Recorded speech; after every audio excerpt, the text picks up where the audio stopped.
قبل ما بنبدأ نرسم بنحاول نشوف كام نقطة في العنصر اللي هنرسمه. هل هو كتكوين شكله كويس ولا لأ؟ هل متزن ولا لأ؟ هل ألوانه متناسقة ولا لأ؟ الخلفية اللي هو بيترسم فيها شكلها كويس ولا مش لايق على الحاجة اللي برسمها؟ كل دي أسئلة مهمة جدا بالنسبة لنا علشان في الآخر نطلع بكلمتين، وهو تصميم متزن. ومع دخول الرقمنة في المجالات المختلفة وبما فيهم المجال اللي احنا فيه، فبدأ الاهتمام على التصميم يزيد، بالأخص من بعد ما بقت الأدوات متاحة أمام الجميع والكل ممكن يتعلمها ويستخدمها.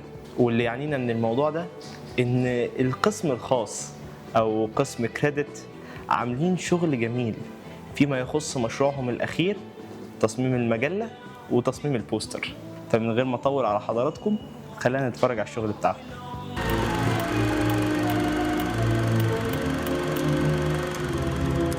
احنا اول مشروع كان ماجازين عن مجله نعمل يا اما عن الاسلاميك ارت او الفن القبطي او الفن الفرعوني. طبعا انا يعني الصراحه بحب جدا الاسلاميك ارت لان بحس اللي هو من الجيومتريك شيبس وكل الكلام ده، بحس ان هو بيدي يعني شكل سبيشال جدا ليه. انا عن نفسي اخترت الفرعوني لان انا حسيته ان حاجه سيف سايد قوي، وفي نفس الوقت برضو الواحد يقدر يعمل فيها حاجه جديده واكسبيرمنتال. قررت ان انا اعمل المجله بالوان بوب جديده، حاجه تبقى مودرن شويه وتابيل لليونجر جنريشن اكتر من الالوان المصري المعتاده زي الجولد او الفيروزي او الاحمر او الحاجات اللي الناس معتمده تستخدمها، حاجات اللي ليها علاقه بالستايل المصري القديم.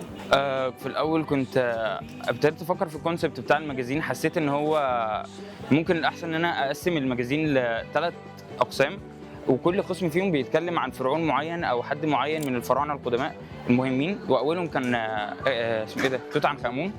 تاني قسم كان نفرتيتي، اخترتها ان هي من اجمل الفراعنه، وكانت اخترت اول صفحه ان هي تتكلم عن الايرا بتاعتها والفتره العصريه بتاعتها، وان هي قد ايه كانت مهمه وقد ايه غيرت في التاريخ، وان هي كانت قويه جدا.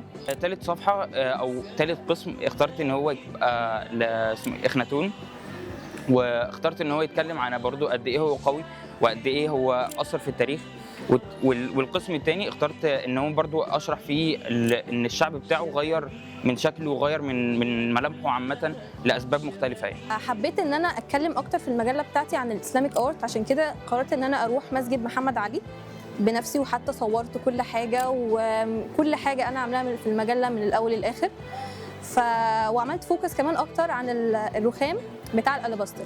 يعني هو مسجد محمد علي اصلا معروف بان هو اصلا اسمه مسجد الالاباستر. بالنسبه للترينالي هو معرض دولي بيتعمل عن الطباعه، واحنا كطلبه رحنا المعرض عشان ناخد انسبيريشن من الحاجات المطبوعه واللوح وكده، عشان نعمل بوسترز ونعمل تيكتس وانفيتيشن للمعرض ده. في بوستر الحفله بتاعت ترينالي ان انا ابين مكان الايفنت اصلا اللي هو دار الاوبرا، فاخترت ان هو يكون شكله حفره اكتر، واخترت ان انا اكتب ان هو السادس، الايفنت السادس في مصر، واخترت ان هو يبقى اكتب ان هو برضو انترناشونال مش في مصر بس.